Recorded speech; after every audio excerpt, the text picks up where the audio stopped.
Hello, I'm Jamie Sekou, CEO and founder of Psychable. With over 1.5 million visitors to date, Psychable.com is the leading online community committed to empowering individuals interested in legally supporting the healing potential of psychedelic assisted therapy. Today, I have the pleasure of speaking to Susan Gillispie of Wholistic Health based in Mobile, Alabama. Susan is a family nurse practitioner that specializes in treating the whole person through several different modalities, including ketamine, Spravato, TMS, and functional medicine. Susan received her doctorate in medical education from St. Augustine University and her master's degree in nursing at Georgetown University. Susan, welcome. We are so happy to have you here with us today. Thank you. Thank you for having me. Susan, I was wondering if you could just share with us a little bit about your background, your upbringing, and the path that led you to working with psychedelics. Absolutely. I kind of have a unique background, but maybe familiar to a lot of people. I'm a child of addicts. My mother died when I was 9. My father took off. We were abandoned in a little travel trailer in a KOA in Las Vegas. Found about 3 weeks later and put into foster care. Hmm. I lived in 17 different foster cares and homes until I hit my final home with a wonderful couple that got me through high school. And without them, I wouldn't be anywhere where would be today. Joined the Army right out of high school because what else do you do, right? Spent a good amount of time in the Army, Army medic. Became a wife and a mother of 4. And then all of a sudden, my husband was in a car accident. No real education at that time. We weren't sure he's ever going to be able to go back to work. Broke his neck, broke his back. It was pretty ugly. Before he was out of intensive care, I was actually enrolled in a program for biology. Figured I got to figure out what to do and how to get there. And then as soon as I finished my degree in biology, I was going to teach. I figured maybe high school because I had a wonderful high school biology teacher. The economy crashed. No one was hiring. So I had always loved medicine, and I never thought I was quite smart enough. So I applied for nursing school. Lo and behold, I got in. Shocked me because, there's supposed to be this huge waiting list in Portland, Oregon to get into nursing school, and I got in first try. So that gave me some pretty good confidence. Felt that this was what I was supposed to do all my life. It came really easy. I loved it. It was amazing. Worked as a nurse for a few years, and I realized, you know what? I want to do more. And applied to one nurse practitioner program, Georgetown.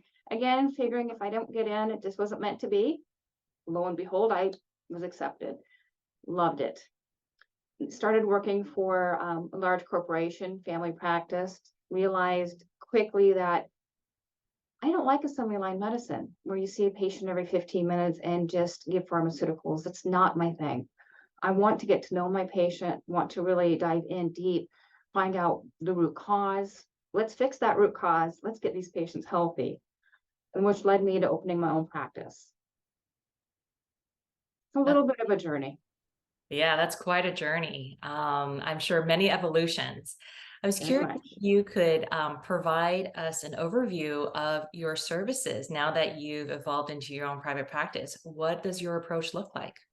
It's very individualized. A patient will come in for an hour-long consultation. So you really get to know them, dive deep, trying to figure out what their true needs are. Whether it's that functional medicine side, they're dealing with some GI issues, or is that psychiatric side where they're dealing with treatment-resistant depression. And I was curious what specific qualifications, certifications, and training you have. Absolutely. So I actually did about 40-hour coursework with Ketamine Institute, and I've done considerable bit more study with American Society of Ketamine Physicians, Psychotherapists, and Practitioners. So I really try to stay current. I belong to a lot of journal clubs. It seems like you're a lifelong learner, Susan. I am, definitely. That's fantastic. Tell me a little about your facilities. What do they look like? So we are not a traditional clinic per se. You're going to walk in, you're going to think you've walked into a spa. We have little chairs for grouping for, 2 people. We really don't make you wait. You're going to be seen at your appointment time. That's very near and dear to my heart. Your time is as valuable as mine. So we work really hard to be on time. So when you walk in, you check in, you're seen. Our rooms, our infusion rooms are very tranquil. We have chairs that actually lay down to beds. They're individual rooms, very relaxing. That's fantastic. Very out of the box, really. Could you share a success story or example of a client who has benefited from your services? I do. And, actually, I have quite a few, but the one that really stands out to me is because she's a medical professional, a nurse. She came to me, and, we screened PHQ-9 score, very top, right up there. Was unable to work anymore, unable to really get out of bed and function. Today, her PHQ-9 score is on the bottom. She's back to work full time and fully functioning. That's just one of dozens I could talk about. It's so rewarding to see that. Yeah, is there another, I'm curious, is there another client that is also a success story that feels really pronounced to share? It is. This is a 16-year-old. My very first young woman that I have ever treated came with a referral from a psychiatrist, which, under 18, I require. Started her on IV ketamine. Again, she was suicidal, just not doing well, not functioning at school. We did her initial 6 and a few boosters, and now I see her every 6 months. She's just doing amazing. She has her life back. Yeah, that's incredible.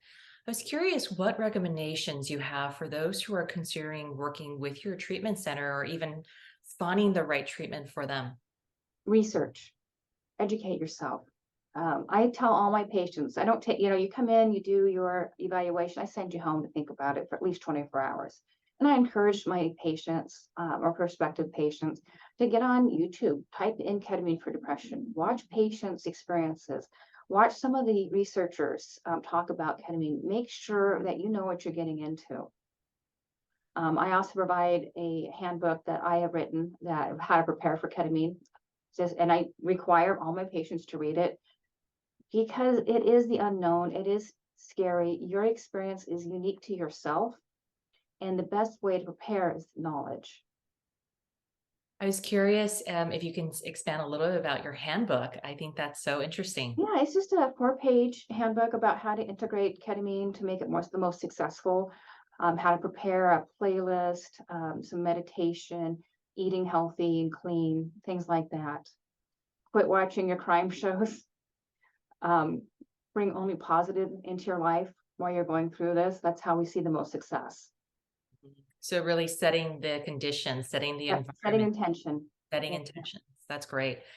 How do you approach the initial assessment and goal setting process with clients to ensure that personalized and effective treatment? So like I said, everyone comes in for a consultation and we dive into even down to family mental health history. As we know, most people who are dealing with treatment resistant depression, it's a family history thing. So we try to dive in real deep. We, look in all the medications you're taking, all your supplements, getting that good family history, good medical history, and then talking to you about what your goals are. Some people's goals are unrealistic. It's not one and done. This is a therapy. It's not a cure. When people come in to me and want just that one quick infusion thinking that's going to be life-changing forever, that's not a good candidate. I can't meet that expectation. Hmm. Could you elaborate what makes a good candidate? Someone that has done their research, someone that has been on 3, 4, 5, 10 medications, someone that has done talk therapy, someone that's been working with a psychiatrist. Mm-hmm.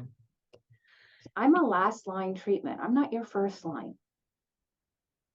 You elaborate a little bit more about that, Susan, because I think generally people don't really realize that, this is something that should be really thought through and sort of as that last resort option. And there are really good antidepressant medications out there. And a lot of times people start one, maybe have an adjunct with it. They do really, really well. Yet we know that people who are on, tried 3 or 4, STAR-D study don't respond well after, 2, 3, or even 4. By then, the chance of them responding to a medication is single digits. It's pretty sad. That's where we come in, right? Some people have can only be one and they have horrible side effects. I understand that. That's why it's individualized. Mhm. So, and we look at those side effects, how you do. And I was curious, do you have experience working with specific patient populations or issues? We mostly work with mental health. Occasionally I work with some chronic pain patients. If I do work with chronic pain, that has to be absolutely a referral from a pain management doctor. Again, we're not personal treatment.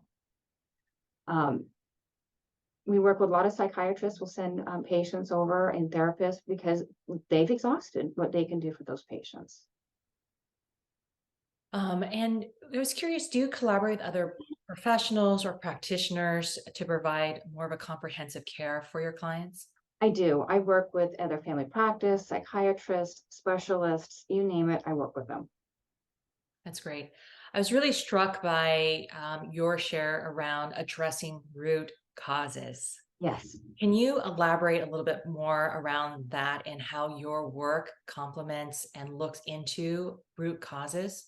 Thyroid is probably the most classic example. Hypothyroid can mimic severe depressive symptoms. Your thyroid has to be looked at. Vitamin D levels can mimic some depressive symptoms. It needs to be looked at. I mean, those are just two classic ones right there, right? And those are the two I really look at if they haven't already been tested. Most people have, because most providers do know this when it comes to coming in for ketamine or Spravato or even TMS. I will also work, my functional medicine side. I work with patients that, have general malaise, fatigue, GI issues. We look, of course, at the traditional labs, but I also like to dive deep into what we call micronutrient testing, looking at if there's a vitamin deficiency. So many times there is. I see that also with women and men that have osteoporosis. Traditional medicines and things aren't working, they're not getting better. I look at that micronutrient and realize, they're not absorbing something. We fix that, we solve the problem. I'm really struck by that because I think oftentimes people think, like you said, ketamine is that sort of one and done thing. But yet, there really is an approach to look at the person holistically, right? As you alluded to, and looking at what are those root causes that are, displaying certain symptoms like depression, and that your approach with functional medicine is really complementing, all the other sort of ancillary services that you provide, ketamine being one of them. Correct. That's really interesting because I think oftentimes people forget that you have to treat the whole body.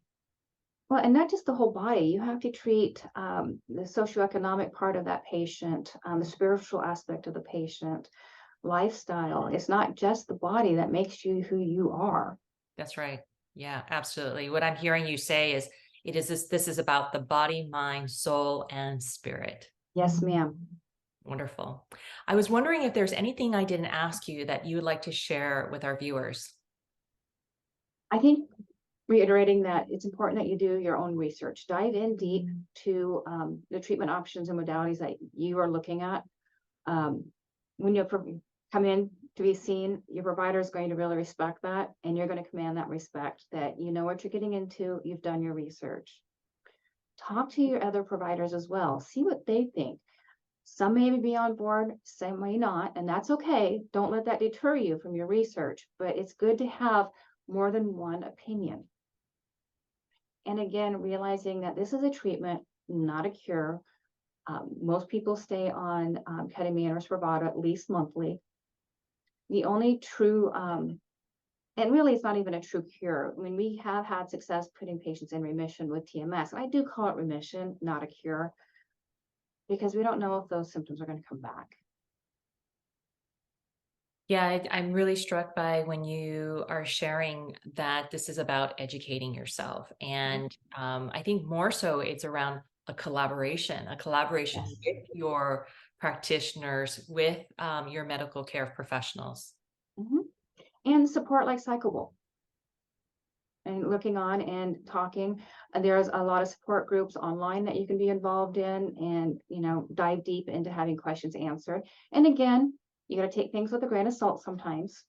Talk to the professional if you have true questions, but ask questions, get those opinions, make sure that this treatment, number one, is right for you before you come in and waste your time and money to be seen. Because it is a commitment as well. Most people don't think about, oh, I can't drive the rest of the day after I have a treatment. I need a ride. That's a commitment. I'm going to be seen in my protocol. We follow is 2 infusions week 1. So you're going to need 2 rides. You're going to see me for an hour and a half each for twice a week that week. The following week is the same. It's a commitment. We need to keep on the protocol that we have you on, so we don't want you to miss appointments. So you have to be committed to this, or it's not going to work well. Yeah, what I'm really hearing you say, that there has to be a willingness, Yes, ma'am. willingness to do the work, willingness to show up. Yes. And I know that every patient and client that you treat is very personalized. It's very customized to them. But I was curious if you can elaborate on what a protocol can look like. So a starting protocol is traditional 0.5 milligrams per kilogram. We start everyone there because we need to know how you're going to tolerate. I only do IV, not IM. And the reason is I need to know how it's going to affect you. I need to be able to stop the infusion or slow it down if needed. If I put it right into your muscle, I cannot take it back out. So that's why we do IV. I was curious if I am new coming to your treatment center and I got my I'm getting on my protocol. It's my first visit. Can you walk me through what an experience, like a first experience, can look like? Absolutely. So you're going to be welcomed at the front desk by Miss Hannah. And as soon as you check in, you're going to be seen by either Karen or Katie is going to take you back in the room.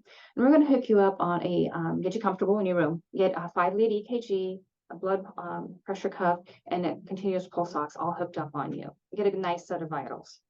Okay. Get you all cozy, relaxed. Then we're going to come in, we're going to start that IV. As it has a pump and everything. Once we get that started, we're going to help you adjust your eye mask, your headphones. And if you don't wear an eye mask, we're going to dim the lights. We're going to ask you if you want the fan on or off, because we have a fan in the ceiling and all that. And if you didn't bring a playlist, we're going to offer you a sound machine, which some people prefer, and get you all cozy. We're going to show you that you're on camera. So if you need someone like this, you raise your hand, we'll be running right in. Makes it nice and easy. And also remind them they're not being recorded. It's just there in case you need us. Get you all nice and cozy, and we're going to step out, but we're going to come back in every 10 minutes and check on you, take your blood pressure, make sure you're all good. But we have continuous eyes on you the entire time. IV is done. We're going to let you come back around on your own time, still checking on you every 10 minutes. Once you're back to being fully awake and functional and, smiling and or wanting to get on your phone, we're going to be back in to unhook you from your IV, take the 5-lead EKG on, check in, make sure everything is good, and then walk you out to your ride. That's amazing. Susan, you've come a very long way. I was curious, just as inspiration for those who are struggling and having challenges, what is something, a parting thought or words that you would share with them, coming from a very challenging background to someone who is absolutely thriving, who has their own practice and is a continuous lifelong learner? I was curious if you can give some parting thoughts. Yes, your mind is powerful. You can think yourself down into the pits of despair, or you can use your thoughts to rise yourself up. Self-love, positive thoughts are absolutely the key. And you're not going to have positive thoughts and self-love all the time. No one does. But your goal is to have those thoughts more than those negative thoughts. And it's okay to have negative thoughts. Absolutely. Recognize them, address them that they're negative, and then start thinking about what you're thankful for. I start every day before I get out of bed with at least 5 things I'm thankful for. And my little mantra. When I'm feeling down, I start labeling off the things I'm thankful for. Basically count your blessings. Sometimes they're hard to find, and it might be as simple as I have shoes today. I got out of bed today. I drank a glass of water. Those are still positive, wonderful things. Other, positive things, I'm thankful for, where I'm at today. I'm thankful I had water. I mean, you can find even the smallest things to be thankful for, or you can find the smallest of things to be unhappy about. So it's important to recognize the positivity no matter where you're at, where you are, and understand your power of the brain and your mind is going to make you who you are. And you have full control of that brain of yours. Take control. Powerful, powerful words, Susan. Thank you so much for the work that you do. Thank you for imparting so much wisdom to our viewers, and we appreciate your time today. Thank you for being with us. Thank you for having me.